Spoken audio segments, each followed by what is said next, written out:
Good morning, everybody. We are here again at Brooklyn Borough Hall. It's Brooklyn Week, all week, City Hall in your borough.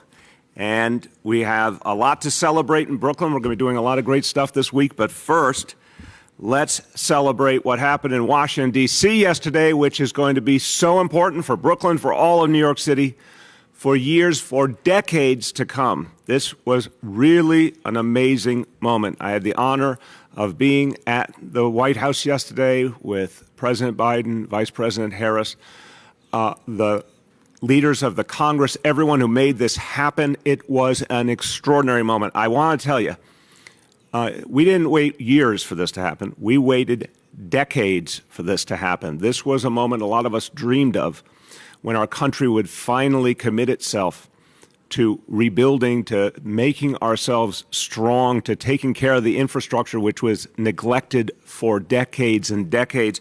And for so long, we didn't have a federal partner. And New York City suffered, and a lot of other places suffered.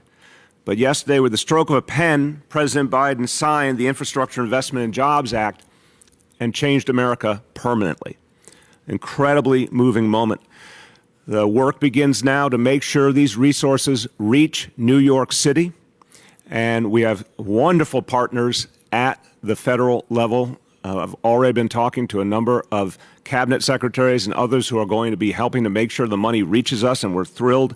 One of my former colleagues as mayor, Mitch Landrieu of New Orleans, is going to help to lead the effort, and he understands how important it is to get resources directly to cities. That's very good news. So this is a big, big deal. And it's going to allow us to do things that before were almost impossible to imagine. We're talking about an investment in this city alone, in mass transit, in helping people get around and making sure we have a greener future. Mass transit alone, $10 billion projected for New York City, $2 billion to repair bridges and tunnels, $685 million to improve airports. These are huge, huge investments. Any one alone would be a big deal. But they're all happening at once because of this bill. And in terms of creating a greener future, in terms of addressing climate change, $175 million for electric vehicle charging stations. That's going to be transformative. In terms of equity and inclusion, $100 million for broadband to make sure that folks are connected to the 21st century economy. And in terms of safety, $50 million more annually to help us build on Vision Zero. This is going to supercharge our Vision Zero efforts to make this city safer for all. Unbelievable progress, billions and billions of dollars. What does it mean? It means more bike lanes. It means more green spaces, more resilient infrastructure, a fight against climate change. All of this combined in one piece of legislation. It's a miracle. And I want you to hear now from one of the true architects of this. President Biden deserves tremendous credit. But I can tell you something. Without Chuck Schumer, this legislation never happens. This was not easy. This was incredibly difficult to put together as a bipartisan package. It is historic to see this level of bipartisanship. The only way that happened is with the leader of the United States Senate being able to bring people together. He is an extraordinary negotiator, an extraordinary diplomat, an extraordinary visionary. He brought all those skills together. And since we're in Brooklyn today, I want to say Brooklyn is proud of you today, Senator, and all New York City thanks you for this extraordinary step forward. My pleasure to introduce the Majority Leader of the United States Senate, Chuck Schumer. Well, thank you, Mayor, and thank you for having me this morning, and thank you. The Mayor praised Joe Biden, and of course, he's at the top of the list in terms of getting this done. But the Mayor was a tremendously big supporter. Not only did he have input into what the legislation should do, but he also rallied mayors around the country. And I think there were, close to 50 mayors in the audience, Democrats and Republicans yesterday. And that wouldn't have happened without the mayor's steadfast dedication to getting this done. He's been focused like a laser on bringing money back to New York. And he and I have worked on now 5 major bills that have brought over $100 billion to New York in a variety of different ways. So we want New Yorkers to know how important this legislation is. We've already seen one result. Because of this legislation, because of the dollars we're sending New York, the governor said that neither the MTA nor our commuter rails will suffer service cutbacks or fare increases in the foreseeable future. That's a huge thing for us, but it goes way beyond that because we don't want to just maintain. We want to make it better.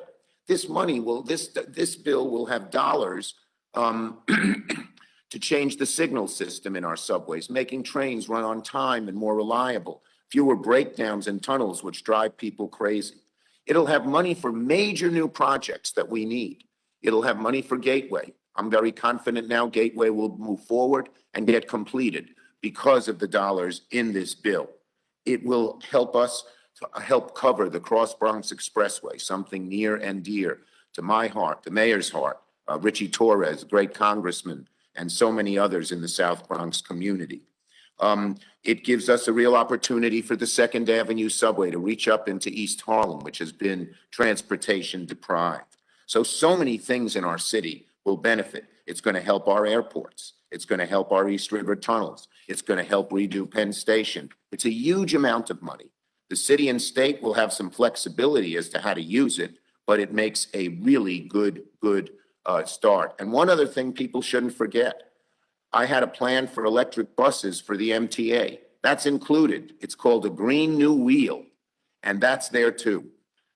And one other thing, Mayor, as you have pushed for, we have so many families who don't have broadband. You know, we've talked a lot about rural broadband, and that's essential in large parts of New York. But we have over 1 million people in New York, and many of them have the fiber right by their homes, but they can't afford the monthly payment. Just as Franklin Roosevelt said, electricity was a necessity in the 20th century and connected all Americans. Broadband is a necessity in the 21st Americans, and many people in New York City, in the inner city, who haven't had broadband, at great harm to their kids' education, to their health with the increase of telemedicine, and so much else will change. So I want to thank you, Mayor, for giving me a few moments here. Thank you for all your help on this bill. I thank our New York delegation, Senator Gillibrand, and the House members who've been great partners. We've kept our eye on the apple with this legislation, and now the good results in terms of better transportation. And one more thing I would say, it represents a 4-letter word, folks, and I'm from Brooklyn, so don't get worried. JOBS, jobs, more good paying jobs, more union jobs. This is a great bill. Mayor, thank you so much for your good work. Thank you so much, Senator. Senator, we had the censor was ready to bleep you if you said something to Brooklyn. But listen, amazing what you have achieved here. Jobs, jobs, jobs. But Senator, I want to say one more thing on a personal level. I remember sitting in a diner with you, I think it was 1997, and you were thinking about what your next step was going to be. You were then a Congress member. And you were thinking about different options. You made the decision to run for United States Senate. And you remember in the beginning, a lot of people thought you weren't going to make it. There were some very prominent people in the race. But I'll tell you something. That day you made that decision, when you decided to move forward and you went to the United States Senate, there's no way in the world you could have conceived of the role you would play in history later on, fighting back from a global pandemic, bringing together a fractured country and achieving this legislation that we couldn't have dreamed of in our wildest dreams. So I just want to say personally, thank God you ran for the United States Senate. Thank God you won, and thank God you're the majority leader, because this is what it's all about. This is a triumphant moment. I hope you're feeling it in your core. Thank you, Senator. Thank you, Mayor. Thank you so much, and thanks for the opportunity to address our fellow New Yorkers who we love so much. Amen. Thanks, everybody. Take care. Everybody, we have seen with this legislation something transcendent. It's going to change the city for the better for years to come. We have a lot to look forward to, but we're still fighting the battle right now against COVID. And we're winning. New York City is winning. New York City is the safest place in the nation when it comes to fighting COVID, holding it back, but we got more work to do. And yesterday, I spoke with all of you and with Dr. Choksi's participation about the things we need to do to double down now. I want to go back to the vaccinations of our youngest New Yorkers. Here's an opportunity to get it right, to protect our children, protect our families. So the 5 to 11-year-olds, we're seeing a great response. I want to give you an update. 72,000 vaccinations It's just been a week plus now, 72,000 vaccinations of 5 to 11-year-olds citywide. At the school sites alone, 26,300 vaccinations already. So that's amazing. That's over a third of the vaccinations that happen at our school sites in just a few days. So we're going to be going back to some of the highest demand school sites. We're going back to a number of schools on Wednesday. This week, a number of other schools on Thursday where we had high demand. Any place there's high demand, we're going to keep sending our mobile vaccination units, keep making sure that we can reach parents and kids who want to get vaccinated. Now, that's part one. But part two, on November 30th, we'll be going back to schools over a 10-day period, all the elementary schools that serve our youngest New Yorkers. We'll be providing second doses to any kids who got that first dose in the beginning of this effort. And for any kids who have still not been vaccinated, we'll provide a first dose for them. So we're going to do a full second pass, all elementary schools, every school in New York City that serves kids 5 to 11, we're going to be coming back to. This is the only city in the country offering in-school vaccination on a totally comprehensive scale. Because we go to where the people are, we go to where the children are, we go to where the families are. This has been the magic of the New York City vaccination effort, going to the people. So we're going back to the schools again. I want to thank everyone at Department of Education, Department of Health, Test and Trace Corps, Vaccine Command Center. This has been a labor of love, reaching out to our kids and families. We're going to keep doing it till we reach every single child. And now, another piece of this fantastic outreach effort. We're going to take it to the next level starting on Friday and into next week, a charter school blitz. We're going to be out at charter schools doing vaccination efforts, same thing, right in the school, reaching all our children. I want you to hear about this very exciting effort. It's going to really yield a lot, and it's going to protect New Yorkers. I want you to hear from our Chancellor, Misha Ross Porter. Good morning, good morning, good morning. So exciting to be here and so excited about what's happening in our schools. Thank you so much, Mayor de Blasio. I have to tell you, last week was one of my favorite weeks as chancellor. It was a demonstration of why it was so important to reopen our schools. I had the great pleasure of visiting schools across the city, from Staten Island to East Harlem, hosting vaccine clinics. And I also had the opportunity to talk to young students and their families and their educators as they received this life-saving vaccine. I saw 0 tears and lots of joy. At PS 19, IO gave a thumbs up to let everyone know that she got her jab to not only keep herself safe, but also to keep her entire class safe. At PS 65, Ethan used stepping up for a vaccination and being a role model for his little brother as a part of a negotiating tactic to get out of some homework. I was impressed with his tactics. At Central Park East 2, Taylor said it simply: I beat COVID. We got over 26,000 young people their first dose last week, but we cannot stop there. This was another great demonstration of the importance of how our schools are such a critical part of our communities and a part of our building our city back. That's why I'm so happy we get to continue offering vaccine clinics at sites across the city with high demand and bring vaccines to our partners in the charter sector. Additionally, because of the incredible hard work by our health partners, we are going to provide second doses at schools beginning the week of November 29th. And we continue to get the word out through PTA referrals, school leadership, social workers, robocalls, and the many other ways we connect with our communities. Truly, this would not be possible without the leadership of the Department of Health, Health and Hospitals, the Vaccine Command Center, and the Test and Trace Corps. Together, we are bringing New York City back, one vaccine at a time. Thank you so much. Thank you so much, Chancellor. Chancellor, you're right. We have not seen a lot of tears, but we have seen a lot of joy out there. And I'm always amazed, when the parents are all nervous, but the kids are like, what's the big deal here? Yeah. Hard, I didn't even feel it. It's like, it was great. So thank you. You've set the tone right, encouraging our kids and families, and we're going to keep reaching out and get more and more kids vaccinated, keep this city safe. All right, everyone. Everything we're doing is to keep New Yorkers safe, and everything we're doing is to bring back New York City, our recovery. And part of what's great about our recovery is when we bring back great New York City traditions. Well, we have an important announcement to make about one of our most beloved traditions. which happens every New Year's Eve. I got some folks who are going to celebrate with me here, because here's the message. We love New Year's Eve in Times Square. We want it to be big. We want it to be full of life. We want it to be a great New York celebration. Guess what, everyone? A big, strong, full-strength celebration. It's coming back this New Year's Eve, Times Square. Everyone come on down. We're celebrating. Excellent. Excellent harmony, everyone. You guys did great. You all have bright careers ahead in music. Yes, we are proud to announce the Times Square, wonderful celebration in Times Square, the ball drop, everything coming back full strength, the way we love it.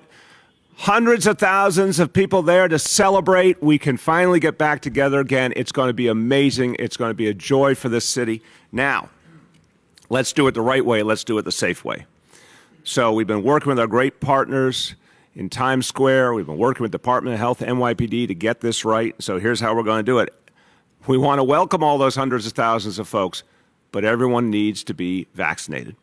All you need to do is have that proof of vaccination and a valid photo ID, and you are in. Join the crowd, join the joy, join a historic moment as New York City provides further evidence to the world that we are 100% back. I want you to hear from someone who's done great work making Times Square come back to life, and he's going to tell us, I'm sure, he keeps track of how many pedestrians come through Times Square each day. He's telling me regularly how it's coming back stronger, stronger, stronger, tourists coming back. He's been a great partner in bringing back this city, the president of the Times Square Alliance, Tom Harris. Good morning, Mayor de Blasio. Thank you for being a great partner, and thank you for all you've done for Times Square. The results have been amazing. I hope I don't disappoint with some numbers for you. Over the last few months, our pedestrian count is up more than 50%. Last Saturday, we had over 270,000 people visit Times Square. Broadway's back and has already welcomed more than 1 million visitors. International travelers are back, and we're happy to work with your team to safely welcome revelers back to Times Square on New Year's Eve. Our success is largely due to people being vaccinated and feeling confident that they can safely return to our new normal. These last few months have shown us that we need to all do our part and work together. Last year, we were able to celebrate in Times Square with a limited audience. This year, we're working with our medical experts and the Office of Citywide Events to create the safest environment we can so that more people can enjoy the magic of being in Times Square on New Year's Eve. As the co-organizers of this event with Countdown Entertainment and One Times Square, our goal is to have a safe event for our cast, our crew, and for the crowds. We will require spectators 5 and older who are eligible to be fully vaccinated. If you are unable to get vaccinated because of a disability, we will require proof of a negative PCR test within 72 hours. Those under 5 must be accompanied by a vaccinated adult, and anyone unable to be vaccinated must wear a mask if able to do so. Each year, there's a security checkpoint for each reveler as they enter Times Square to take their spot for the event. This year, we will add a moment for each reveler to show proof of vaccination along with an ID. Specific details are going to be released in the coming weeks and can be found on our website at tsq.org. For those that cannot attend Times Square New Year's Eve, like every year, we will make it easy to enjoy from wherever you are, on television, streaming, social media, and through a multimedia virtual experience. We will be putting out a press release with these details today, and for more information, visit our website at tsq.org. Thank you, Mayor de Blasio, and special thanks to Dan Gross and the entire team from Citywide Events and the Street Activity Permit Office for bringing us one step further in our recovery by working with us so people can safely enjoy New Year's Eve in Times Square. Thank you. Thank you so much, Tom, and it's a great opportunity, you're right, to thank all the people who don't get enough thanks. Dan Gross, the whole team that puts on these great events for the city. I want to thank that team, everyone at our Community Affairs unit as well. It does great work, as you said, the street permits and all. everyone is helping to bring New York City back strong. But Tom, thanks to you, thanks to everyone at Times Square Alliance. It's great to see the energy and the excitement in Times Square. Every time I've gone through lately, just so much activity and a lot more to come. And then New Year's Eve is going to be something beautiful and amazing as part of the comeback of this city. All right, everyone. Now, we're celebrating a lot today, and we have a very special moment here. We're here at Brooklyn Borough Hall. We're celebrating the best of Brooklyn, the best of New York City. We have a moment where I want to celebrate someone who's contributed on just an awesome scale, not only to New York City, but to this entire country, to this entire world. Today, I am remembering the extraordinary actions this summer.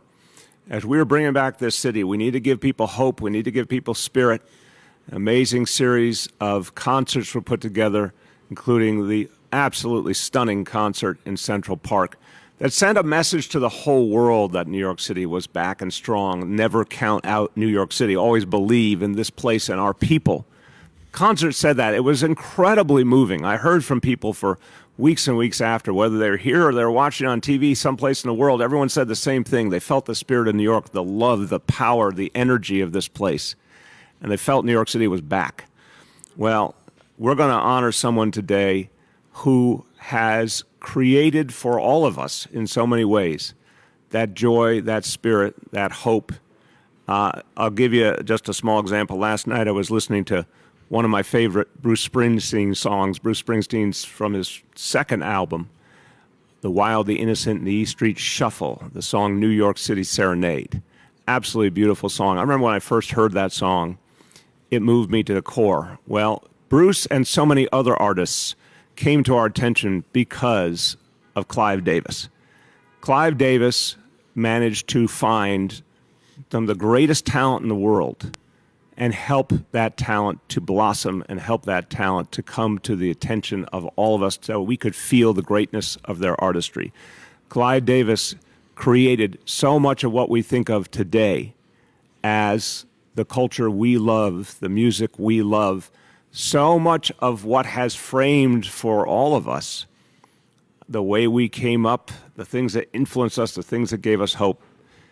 You have to go back to Clive's work because he is really the great architect of so much of what we love about the modern music industry. Now, we got to remember where he came from. He came from Brooklyn. Clive Davis is a proud son of Brooklyn. He is also a product of New York City's public schools. PS 161, Erasmus Hall High School. He represents the beauty of this dream that is New York City. Someone who came up from the grassroots and then changed the world. I mentioned some of the artists he's brought to prominence: Bruce Springsteen, Billy Joel, Alicia Keys, Simon and Garfunkel, Aretha Franklin, Jennifer Hudson, you name it. Stunning career, stunning. 5-time Grammy winner himself, inductee into the Rock and Roll Hall of Fame, and someone who loves New York City and has been there for us time and time again. He has been committed to this city. When I called him about the homecoming concert, he instantly said, not just yes, but I'm going to make it happen, and it's going to be one of the greatest collections of artists you've ever seen. That is love and commitment for the city of New York. So, on this occasion, I'm going to bestow the highest honor this city has. The highest honor this city has to offer one of our own in thanks is the key to the city of New York. And it's my honor to present it to Clive Davis. I'm coming to you, Clive. Well, Stay right where you are. well. Let me stand to accept that. Beautiful. Touching. Everybody, you deserve it, brother. Well, thank you. You deserve it. You make us Thanks so proud. much. So I have a few prepared remarks, but in chatting with the mayor just before this conference began, he asked me to reminisce about Brooklyn. And I've got to tell you, just coming over the bridge this morning, as soon as I was on my way to here in Borough Hall, the air of Brooklyn permeated, and I knew I was back home in Brooklyn. So my memories, well, let me say, I got my best advice in life that I ever got, and it was from my mother. And from the beginning, I was very academically inclined. I was cerebral, I loved books. And she came to me one day and she said, book learning is fabulous. Academics is wonderful. But part of life is going out and mixing with people and learning from people and seeing the diversity of people. So I want you to go out every day, and I did. And there was punchball in the streets of Union Street between New York and Nostrand, and there was stickball, and then Sundays there was touch football in Prospect Park. And I remember every Sunday going to Brighton Beach where my grandparents lived, the boardwalk, steeplechase. Such a part of vivid memories, those boardwalk games, Lundy's and Sheepshead Bay, and where I lived, Grand Army Plaza and the Brooklyn Museum and the Brooklyn Botanic Gardens. My memories are filled with the richness, the diversity of this great borough, part of this great city, and certainly a part of me wherever I go and whatever I've done. I've got to say, I'm both deeply honored and personally very touched by this presentation. I was, as the mayor said, born and bred in New York City. And the makeup of the city and its extraordinarily diverse array of cultures and ethnicities have definitely molded me, diversified me, and given me an opportunity and an openness to many points of view. And as was said, my education here was second to none. PS 161, Erasmus Hall High School, where I learned to diagram sentences, learn grammar, learned the minimum essentials, understood how important it was to spell right, to use the right grammar, and it would benefit you for the rest of your life. And I went to college at NYU. During my freshman year at NYU, I lost, independent of each other, both my parents, to the then incurable malady of high blood pressure. So often, and I would add I had $4,000 to my name, but through the beneficence of New Yorkers, I received a scholarship to both NYU and Harvard Law School. My New York education, as I said, and the requirement of my maintaining a B+ average really led to a work ethic that I tremendously cherish to this very day. I would never have had the career I've so enjoyed without this invaluable work ethic.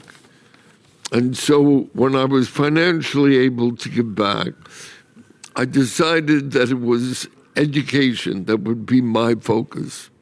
And I endowed at NYU's TISH, the Clive Davis Institute for the Study of Recorded Contemporary Music, a full BFA degree and awarded program. So my gratitude to New York, well, it's real and it's profound. And when Mayor de Blasio called upon me a few months ago to produce the concert on the Great Lawn of Central Park, to tell everyone that New York City was reopening to the rest of the world, I did immediately accept this great challenge. And I really want to thank you, Mayor de Blasio, for this great opportunity. New York City has been tested these last 2 years as never before.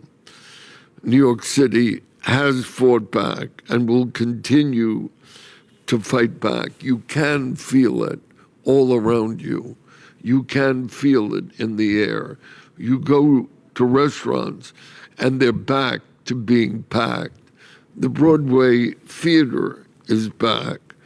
Well, New York City will unquestionably be better than ever. And I want you to know that I will be there to help make sure of that with every fiber of strength that I have. Beautiful, beautiful. Let's give him a round of applause, everybody.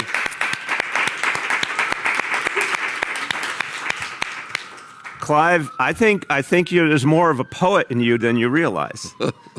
You brought along a lot of artists whose poetry came out in their lyrics and their music, but I think you've got a lot of it yourself. I love when you said you came over the bridge in the air of Brooklyn, because I feel that too every time. And you have really made us proud.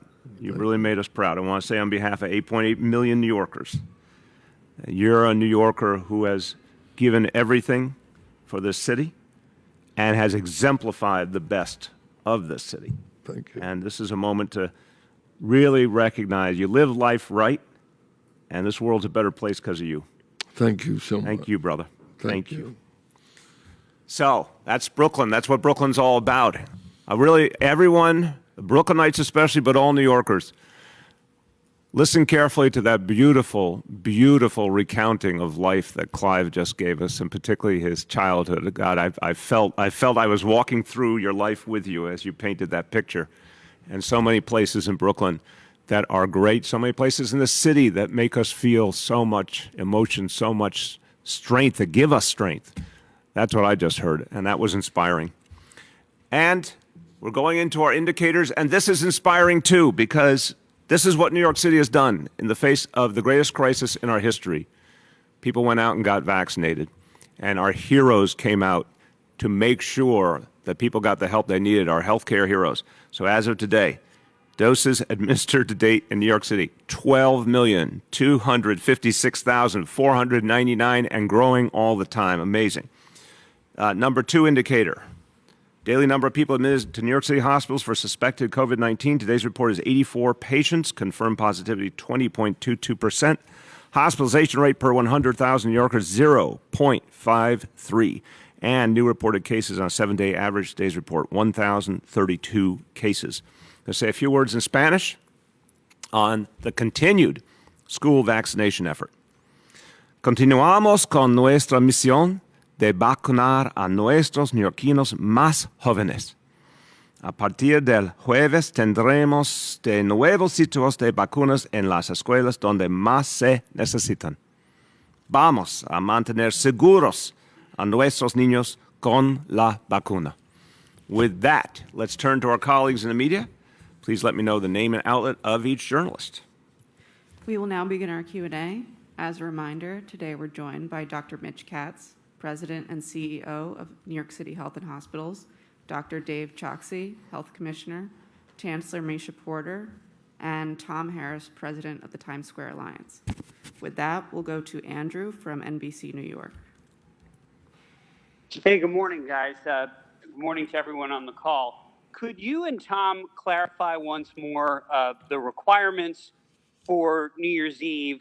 And also, Mayor, what's the medical rationale for requiring a vaccination for an outdoor event when, for example, right now, you can be unvaccinated and sit outdoors at a New York City restaurant? Why can't you be outdoors at a Times Square celebration? Andrew, when you're outdoors with a few 100,000 people packed close together for hours on end, it's a different reality. Let's be clear. This is a beautiful celebration every year, and people come from all over the world to be a part of it.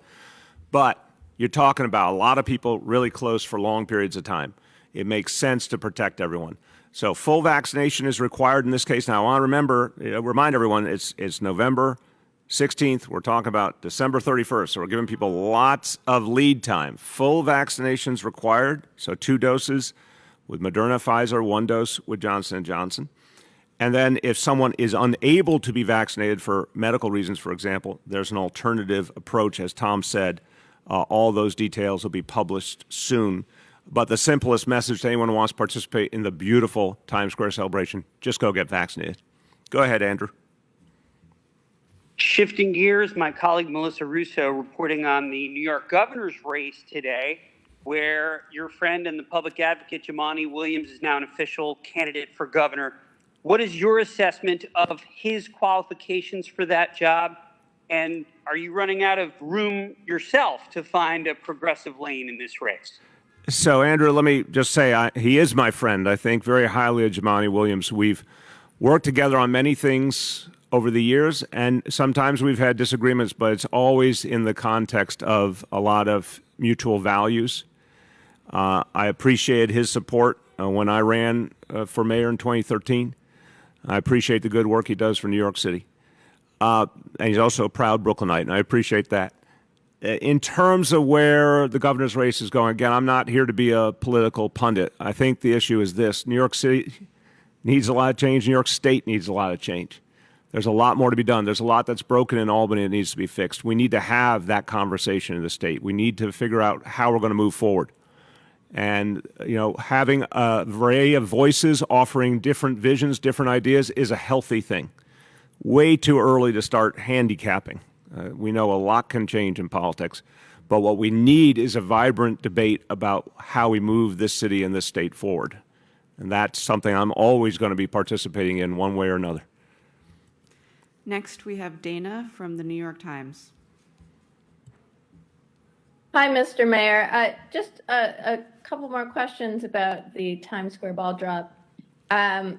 Under what circumstances can a person not be vaccinated and still attend the event? And also, are you requiring PCR tests for children under 5 who can't be vaccinated? So I'll have Tom Harris add in a moment. Dana, I'll just say this.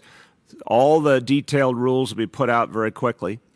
The point is we understand some people have a valid medical exemption, for example. It's fairly rare, but some people do have it, can't be vaccinated. So there's an alternative for folks who literally cannot be vaccinated. We want to make sure that we know if they're attending that they're safe, everyone else is safe. So we'll get those rules out quickly. For the overwhelming number of people coming, and obviously for young kids don't tend to be at this event for a lot of reasons, including the time of night and the temperature. For the vast majority of people who will be attending, overwhelming majority, the simplest, best way to make sure you can participate is just to go get vaccinated, make sure you're fully vaccinated in time. Tom, you want to add? Thank you, Mayor. Yes, if someone can show us proof or attests to a medical disability, they can test out with a PCR test within 72 hours. And no, as of this time, if someone is under 5, they just need to be with a fully vaccinated person and wear a mask if they're able to. Thank you. Go ahead, Dana. If that changes, Okay, go ahead, Tom.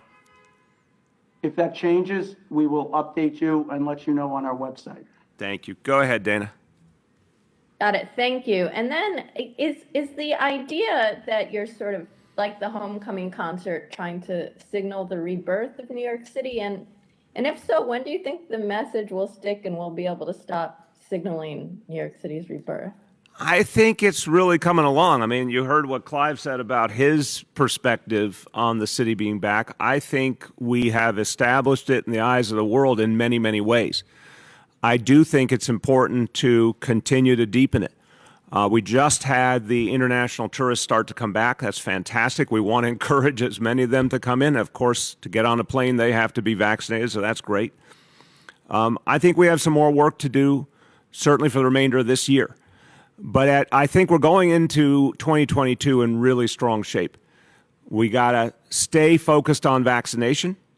That's the one strategic piece. The boosters, which we talked about yesterday, we got to get all New Yorkers out there, get that booster. We got to reach our young people with vaccination. But Dana, I think the simple answer is New York City's back. We want to show the world we're back. I think we got a little more work to do to make sure everyone really sees it, feels it, and I think 2022 is looking very bright right now. Next, we have Chris from the Daily News. Good morning, Mr. Mayor. Wanted to ask you about vaccination rates for the Department of Correction. The vaccination rate among uniformed staff there has been effectively stagnant now for more than 2 weeks at 57%. Meantime, as you know, the mandate for that agency takes effect in just 2 weeks. So if the rates remain that low, is it even possible for you to enforce the mandate come December 1st, or would the staff shortage just be too steep? No, it's a really good question, but Chris, I think we have such a body of evidence right now that when a mandate goes into effect, overwhelmingly, members of the workforce honor it. Overwhelmingly. So it's going to be the same exact process that we've seen previously. Folks who are ready to get vaccinated want to take advantage of that incentive, that $500 incentive. That's going to be one group of folks as the deadline nears. There's going to be a group of folks who put in for an accommodation. If they get the accommodation, fine. If they don't, the vast majority of them are going to get vaccinated. There's going to be a group of folks who stand apart in the beginning, but then when there's not a paycheck, decide they need that paycheck, come back. We've been down this road from the healthcare workers and the DOE employees till now. It's almost essentially the same pattern every single time. By the way, just another update related, the fire department has now the number among the firefighters, the firefighting side of the fire department has now gone up again to 87%. So we see constant movement and improvement. That's what I think is quite clear will be the trajectory with Department of Correction as well. Go ahead, Chris. So following up on that, why in that case did you delay the implementation of the DOC mandate until December 1st? If you're saying that, things only start moving once the deadline hits, then why did you wait more than a month for the DOC mandate to take effect as compared to the other agencies? Because unlike any other agency, Department of Correction had gone through a particular set of challenges that needed to be addressed unto themselves. It made sense to deal with that first and then apply. It was a very particular situation. And thank God a lot of progress has been made at Department of Corrections, and this is a very good time now to follow through on this piece. Go ahead. Next, we have Elizabeth from WNYC. Good morning, Mayor de Blasio. Good morning, Elizabeth. Good morning. I wanted to revisit the order regarding boosters yesterday. It seems as if the city is sending the message that if you are over 18 and you've already received your last dose more than 6 months ago, that if you want a booster, you can get one. My question is, at what point does the city sort of cross this threshold and say, we really would like you to get a booster if you can now before the holidays? I think we crossed it yesterday. I'll emphasize it. We want you to get a booster now. There's no question. We want everyone to get a booster. And the city is making clear we're prepared to serve everyone. It is important. It's timely. You're right, Elizabeth. Holidays coming, gatherings coming, cold weather coming. This is the time to get a booster. Dr. Choksi, Dr. Katz, I want to give you an opportunity to weigh in because you are boosters of the booster. So tell people that it's time. Dr. Choksi first. Yes, sir. Thank you. And I do agree. This is the time. We do want everyone to strongly consider this. And beyond that, what I would add to what the mayor has said is that we're also encouraging particularly our healthcare partners to proactively reach out to the people whom we know will most benefit from a booster dose.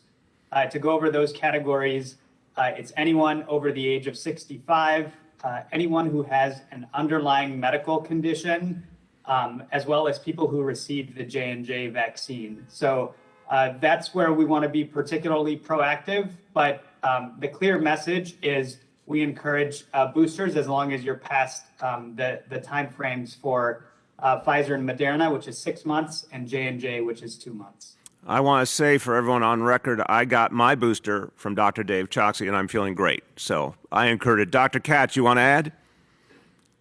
Just to say, I advise all of my patients over 18 to get a booster, and I do the same with family and friends. I think this is the time to get one if you haven't gotten one already.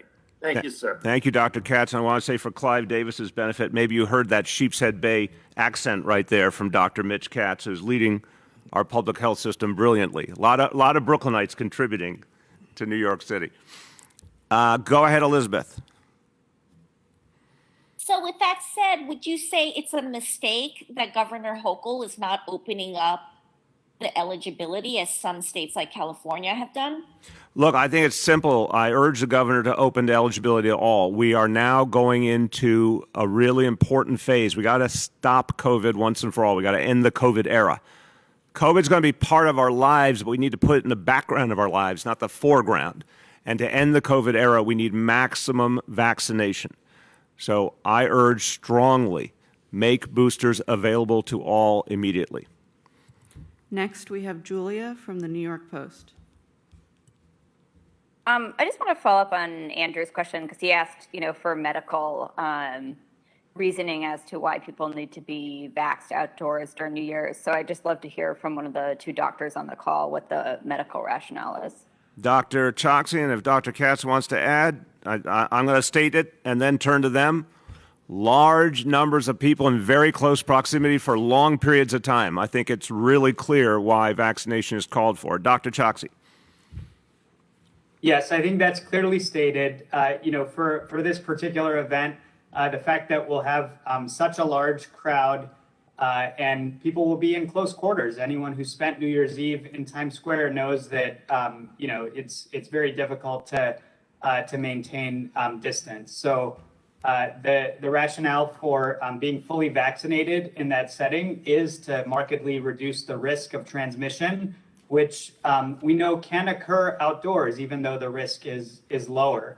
But because the risk is greater with larger numbers of people in close proximity, this is the right decision. Dr. Katz, you want to add?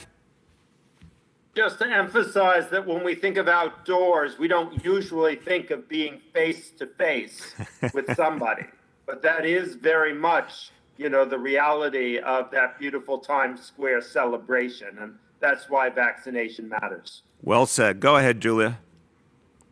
Thanks so much. Mr. Mayor, I just wanted to mention a tweet from Commissioner Shea about a man who was arrested for attempted murder of a police officer.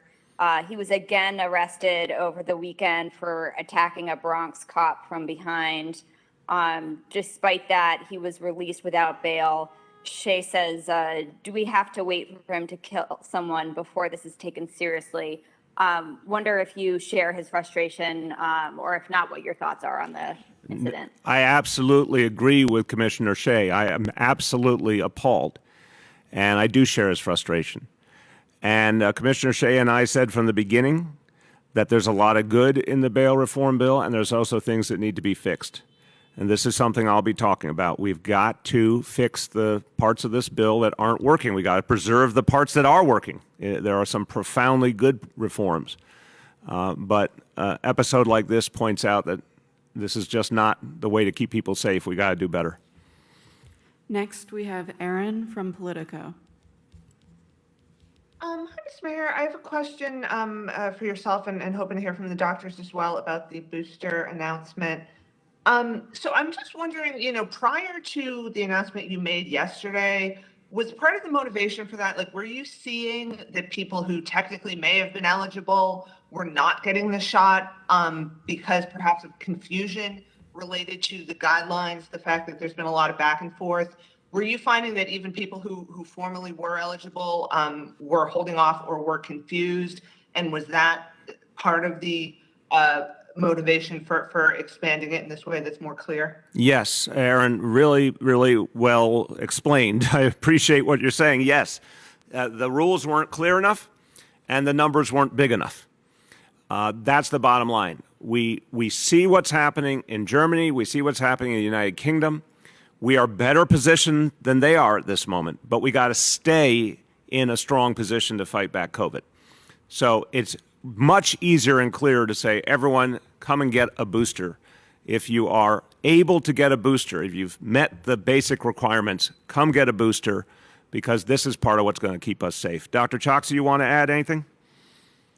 Thank you, sir. And I agree. You know, the short answer to your question, Aaron, is yes. We were seeing that the eligibility guidance was confusing to some people, and we wanted to cut through that with a clear and simple message around boosters. And the other thing that I will say is that we're already seeing that it's working. About 20,000 New Yorkers got their booster dose yesterday. We're also seeing, good demand and appointments pick up, and so that's really heartening to see. Thank you. Go ahead, Aaron. Thanks. I also wanted to ask about this issue of the investigation into city workers who have potentially faked vaccination cards. Wondering if you can just tell us where that stands, how many people have been disciplined, and do you think this is potentially a widespread thing, or? No, it's an important question, Aaron, and I appreciate it. We believe it's a few dozen people out of a workforce of almost 400,000. So, no, what we understand is it's a couple of agencies. We are very much intensely investigating through Department of Investigation. Anyone who is involved will be held accountable. Some employees have been suspended without pay already. It's a very serious thing. I've said to people, remember way back when we were talking about vaccination cards originally, I reminded people that a fraudulent act is a very serious crime. Creating a fake vaccination card is a major crime. It comes with jail time as a potential penalty. This is not a joke. So any employee who violated the law and attempted to circumvent the rules that we put forward to keep people safe, they are going to pay a very harsh price. We have time for two more for today. Our next question goes to Yehudit from Borough Park 24. Good morning, Mr. Mayor. Welcome back to Brooklyn. It's the place to be, Yehudit. How you doing today? I think so. So as the thousands of city workers' religious accommodations are being processed and assessed, I'm wondering how they're being judged. For instance, what kinds of specific things would show in the lives of police officers and other city workers that they have true religious objections to vaccination? I'll let the experts and folks at the law department and labor relations who have been working on this get you more of the details. I'll give you just a big overview point. It's about a consistent and long-term, long-held belief. Of course, there are some religions that are very explicit about vaccinations in a negative way, but the vast majority of religions and the vast majority of religions that New Yorkers adhere to and their leaders have in fact called for people to get vaccinated. So there's a very small swath of the religious community where there is that long-standing tradition, and there may be other circumstances where someone can prove a deeply held long-term belief. That's the basic concept. Go ahead, Yehudit. Okay, and so New York City has been receiving a lot of federal funds to fulfill many needs. I was wondering how you think going forward, for the sake of New York City's recovery, how should the city and the city's small and large businesses focus on creating wealth rather than just spending it? Well, interesting question. Look, I think this is a city that has created wealth on a grand scale for generations. And, think about every day the stories of New Yorkers who started with very little and turned it into something great. Right at this table with me, Clive Davis, as he said, started with very little, created something amazing. Vast number of jobs came from that. I think it is the New York story, Yehudit. I think the fact is that this investment that we're seeing from the federal government is actually going to allow us now to build upon our strengths. Because New York City had a fundamental challenge. One of the oldest cities in America with an infrastructure that had been neglected for lack of federal investment. That's finally going to change. I think that's going to unleash an immense amount of economic activity, a lot of jobs, and then the people get those jobs are going to create their own businesses, create wealth. I think that's the whole beautiful potential of this. Our last question for today goes to Jillian from WBAI. Hey, Mr. Mayor, how are you doing? I'm doing well. Jillian, how you been? I'm okay. I'm sorry I haven't been able to get through for several weeks now, so I'm kind of backed up with my questions. Well, we will Just tell the wanted to- team, Jillian, I'm going to tell the team to make sure in our last weeks of this to get you up to bat a little more. I appreciate that. Oh, you don't know how much I appreciate that. I do want to point out something that was raised last week. Somebody asked you about the restoration of in-person briefings, and you said that for the foreseeable future, we're going to continue with a kind of remote element hybrid. And I just wanted to emphasize to you how important that remote element is to those of us in these small news organizations with no resources and even less infrastructure. And I'm hoping that you're going to tell the mayor-elect that you encourage that as well. Thank you. And Jillian, before you ask your question, I just want to comment. Thank you for saying that. Look, one of the things I'm proud of that we've done throughout the pandemic is I've had a lot of availabilities, always trying to answer questions. I think I'm answering more questions each week than almost any other major elected official in America. And that's the right thing to do as we're fighting back COVID and coming out of this crisis. But I want to tell you, giving opportunity to alternative media, to community-based media, making sure we had diversity of voices asking the questions has been really, really important. So thank you for noting that. Go ahead, Jillian. Well, thank you for acknowledging it. As I listen to the hearings every day, I hear a lot of the same questioners. So it's nice to once in a while hear like Yehuda or me or Afu or whatever or whomever. So my first question goes to the Soho NoHo rezoning, about which I've been asking you since I think last year. There are a lot of questions, but I will specifically narrow it to the fact that in June I asked about big box stores and to a lesser extent the community facilities. At the time you said you had to review the text, that you quote unquote weren't certain what was in the rezoning. So here we are 6 months later. I assume you are currently familiar with the wording, because there still appears to be a legalization for big box stores with no space limit.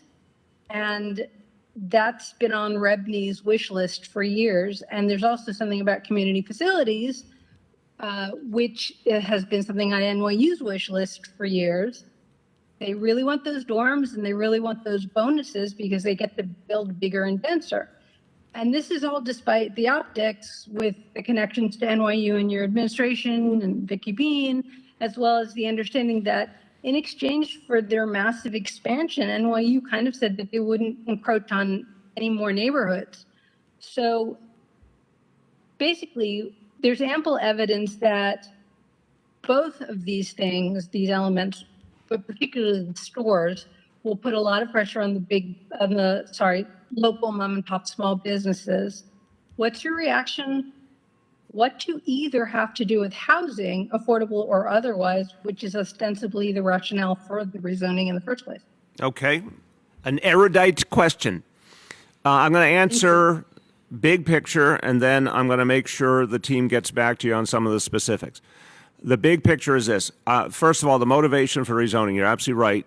The most powerful motivation was the creation of affordable housing in a community that had become in many ways exclusive, and where I think there's been a lot of energy and excitement around the city in favor of this rezoning is the notion that we want to see more and more affordable housing in places where people are doing very well, not just in places where folks have lower incomes. So I think this is an important precedent for the city, and it's a lot of affordable housing.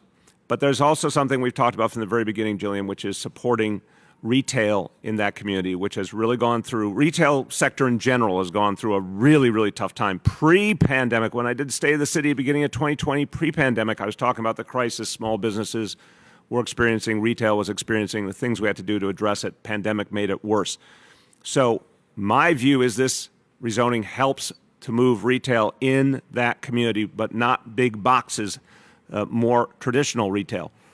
We will again come back to you on some of the specifics, but I want to emphasize that encouraging retail to survive in that area has been a priority from the beginning.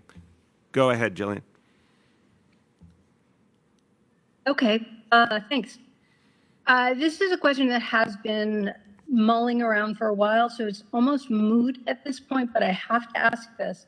The Buildings Department recently condemned 9 1840s triple landmarked buildings within the Gansevoort Market Historic District because of that they claim imminent danger, which occurred, well, before I say that, triple landmark, in case anybody does not understand, means city, state, and federal designations as a landmark.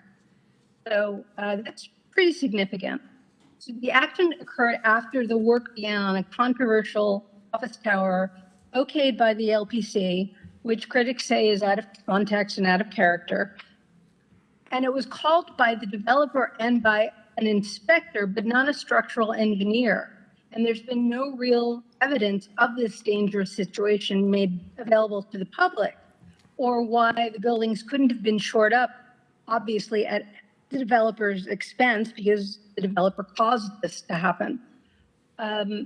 Obviously, a lot of questions are raised about oversight. You've got LPC and DOB knowing that these were fragile and vulnerable edifices, so it was avoidable. You've got accountability questions. Is there going to be any kind of investigation? What if there was illegal work done or misleading plans submitted, or maybe LBC didn't even adequately review the plans? And then questions about LPC's priorities in general and a commitment to the landmarks law. I'm going to skip this and then say, I've heard calendaring at this point at LPC is down to almost nothing for landmarking. So I know your views on historic districts and the like, but if a triple landmarked buildings are at risk, what is safe? And why even have a landmarks commission or a law? Or is that the point in the end? Well, listen, I'll say this. I'm not going to pretend to have every detail of the specific situation you're talking about, but I do want to learn more, and I will immediately, and I'll make sure the team gets back to you on the details. But the big picture is this. I had the pleasure of getting a broad presentation a couple years back of everything that had been landmarked in this administration, and then everything that was calendared ahead to be landmarked. And it's a really stunning body of work. So I understand, and it's healthy, by the way, Jillian, and you're part of this good ecosystem in New York City where everything around land use and landmarking, and there's constant debate, there's constant scrutiny, there's questioning. It is part of what actually has allowed this city to do, in many cases, the right kind of development and avoid the wrong kind of development, to make sure developers were held accountable and gave back to communities to preserve so much of what we preserved. This city is so much better at landmarks preservation than a lot of parts of the country. There is a good, I feel, a good balance, a good set of checks and balances that's working. But I can tell you landmarks preservation has been extremely active and has been adding landmarks constantly for the good of this city in all 5 boroughs. I really believe that. I think some of these specific controversies are a little more eye of the beholder, but I think overall that's been the trajectory, and that's been a great New York story going back to, the tragic loss of the original Pennsylvania station. From that moment to today, there's a good news story of how much of the city has been protected and preserved, how much you can feel our life and our culture and our history because of it. So I will follow up on this. I'll make sure the team gets back to you. But I think the big picture situation in these last 8 years, I feel very good about. Everyone, as we conclude today, a lot to be proud of as New Yorkers. We are really excited, looking forward to New Year's Eve celebration coming back full strength. We are honored to be in the presence of Clive Davis, who has done so much for the city, a great example of the greatness of this city, and someone who epitomizes our strength and resiliency. There are so many good things to celebrate in this city. And again, the whole way forward is vaccination. Let's reach our youngest New Yorkers. Let's get those booster shots done. Let's turn the corner on COVID and get ready for a great 2022. Thank you, everybody.